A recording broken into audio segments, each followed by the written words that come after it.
வணக்கம். தமிழ்நாடு மாண்புமிகு முதலமைச்சர் ஜோசப் விஜய் ஐயா சார் அவர்களுக்கு வணக்கம். அக்டோபர் 2ஆம் தேதியிலேருந்து பெண்களுக்கு இலவச பஸ், டீலக்ஸ், எக்ஸ்பிரஸ்ஸு அனைத்து தமிழ்நாடு அரசு பஸ்லையும் கட்டணம் இல்லை, மகளிர் பயணம் செய்யலாம் அப்படின்னு. ரொம்ப நன்றி சார். திமுக தான் இதை உருவாக்குனாங்க.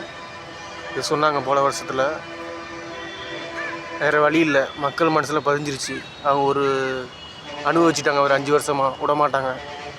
சரி, பொங்கலுக்கு 3 கேஸ் நம்ம விஜய் சார் ஐயா உங்கள் அண்ணன் தருகிறார், வாங்கிக்கிங்க. 3 கேஸ் தராரு. பரந்தூர் விமான நிலையம் கட்டாயிருச்சு. பரந்தூர் விமான நிலையம் ஏர்போர்ட் அங்கே கட்ட போகிறது கிடையாது. விவசாயிகள் சந்தோஷம், மகிழ்ச்சி. பெண்கள் மகிழ்ச்சி, இளைஞர்கள் மகிழ்ச்சி, பெண்கள் மகிழ்ச்சி, சந்தோஷம். ரொம்ப நன்றி சார். அப்புறம் படிப்படியாக எல்லாத்தையும் செய்வீங்கன்னு தெரியும் சார். 100 நாள் ஆட்சி நல்லா தான் சார் இருக்குது. 5 வருஷம் ஆட்சி நல்லா தான் சார் இருக்குது. நல்லா இருக்கும் சார். 5 வருஷம் ஆட்சி நல்லா தான் இருக்கும்.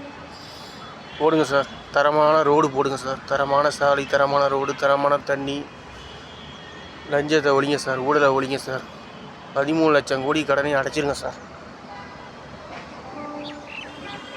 அக்டோபர் 2 தமிழ்நாடு அரசு 6000 கோடி செலவு. டிக்கெட் கட்டணம் 6000 கோடி.